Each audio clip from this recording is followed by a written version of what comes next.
On ne joue pas avec le feu. Faire un feu nécessite de protéger la nature et soi-même. J'ai vu trop d'aventuriers négliger les règles de sécurité au mépris total de la vigilance, que cela demande de malheureux incidents aux conséquences dramatiques. Envie, peux-tu m'aider? Ah, je prends ça pour un oui. Avant de faire un feu, première question, est-ce qu'on a le droit d'en faire un? Réglementation locale, risque incendie, sécheresse, vent. On vérifie avant parce que construire le plus beau foyer du royaume ne rend pas légal un feu interdit. On fit pose cette brindille, on n'a même pas commencé. Avant de faire un feu, il faut nettoyer la zone autour en un minimum de 2 mètres. C'est indispensable, balayer brindilles, herbes, graines, tout ce qui peut brûler. Le mieux est de creuser un trou assez profond pour le foyer, d'entourer le tout de pierre, de monter l'édifice haut pour que le vent ne puisse pas transporter les flammes. S'il n'y a pas de pierre, la terre ou la boue feront l'affaire. Mais aucune installation ne supprime le danger. Le vent change, une braise voyage et la forêt n'a rien demandé. Alors avant l'étincelle, de l'eau à portée de main, du sable, de la terre, de quoi éteindre immédiatement. Surtout, quelqu'un reste près du feu. Toujours. Un feu n'est jamais laissé seul, même une minute, même presque éteint.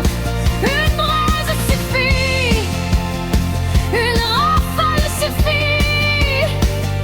Et ce qui réchauffer une soirée peut brûler toute une contrée.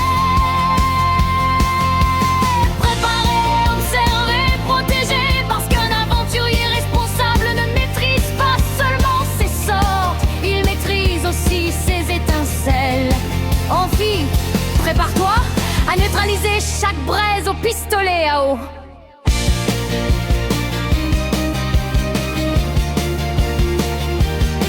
Mais en été ou en temps de canicule, le mieux est de ne pas faire de feu du tout. Manger frais, utiliser une petite cheminée isolée portable. Mais même avec ça, la sécurité est de rigueur. Si les autorités interdisent, si le vent est trop fort, on oublie. Si les conditions semblent mauvaises, on oublie. Parce qu'abandonner l'idée d'un feu n'est pas avoir peur, c'est savoir observer la réalité. En été, pas de feu. En temps de canicule, pas de feu. Une soirée sans flamme vaut mieux qu'une forêt en cendres. La prudence n'enlève rien à l'aventure. Elle permet qu'il reste un endroit où se réveiller à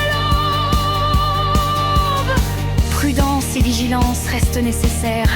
Si c'est possible, gardez gravier, sable et terre accessibles, pas au fond du sac, à portée de main. Et lorsque vient le moment de partir, le feu doit disparaître complètement.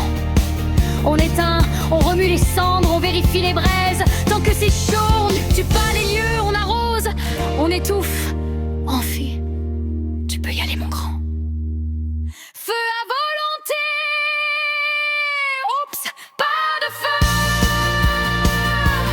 En été, en temps de canicule, pas de feu. Parce qu'une soirée sans flamme vaut mieux qu'une contrée en cendres. La prudence n'enlève rien à l'aventure. Pas de feu.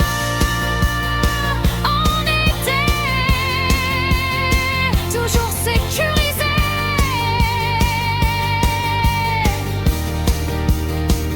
Toujours observé.